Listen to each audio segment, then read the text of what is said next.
If anatomy and physiology still sound like the same thing to you, this video is going to fix that confusion. And honestly, this is one of the most common problems I see with nursing and medical students. The good news is this: the difference is actually simple once you separate structure from function. By the end of this video, you should be able to hear any organ system and quickly tell what is anatomy and what is physiology. Here's why this confusion happens.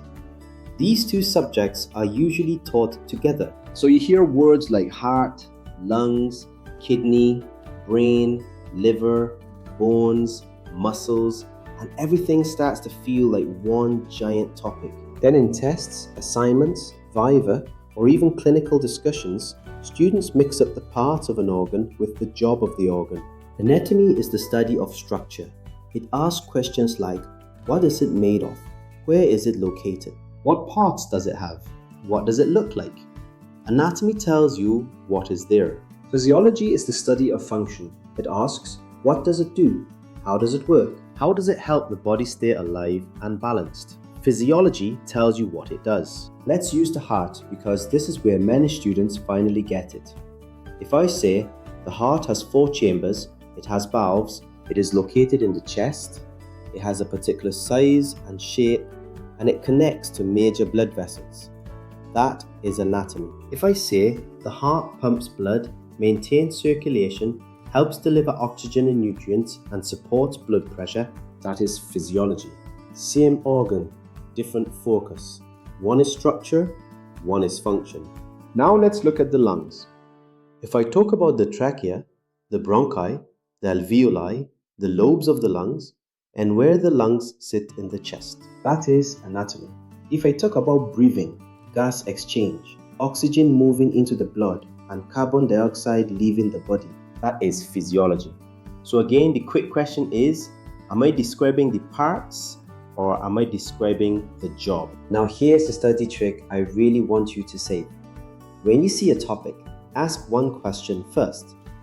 Is this structure or function? If the keywords are shape, size, location, parts, layers, chambers, surfaces, boundaries, that is usually anatomy. If the keywords are pumping, filtering, secretion, regulation, exchange, contraction, movement, that is usually physiology. This one question can help you answer exam questions better, organize your notes faster, and understand lectures more clearly.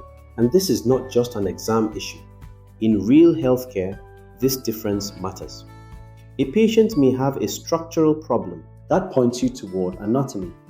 A patient may have a functional problem that points you toward physiology. And sometimes a structural problem affects function, or a functional problem reflects an underlying structural issue. They work together. Here is the simple habit I recommend. Whenever you study an organ, make 2 headings in your notes: structure and function. Under structure, write the parts, location, shape, and physical features. Under function, write what that organ does and how it helps the body work. That one habit can reduce confusion immediately. So let's close with the simplest takeaway. Anatomy tells you what the body is built like. Physiology tells you how the body works. If you remember structure versus function, you will stop mixing them up. I'm MedNurseMira, that nurse who turns complex health knowledge into simple, practical, student-friendly content.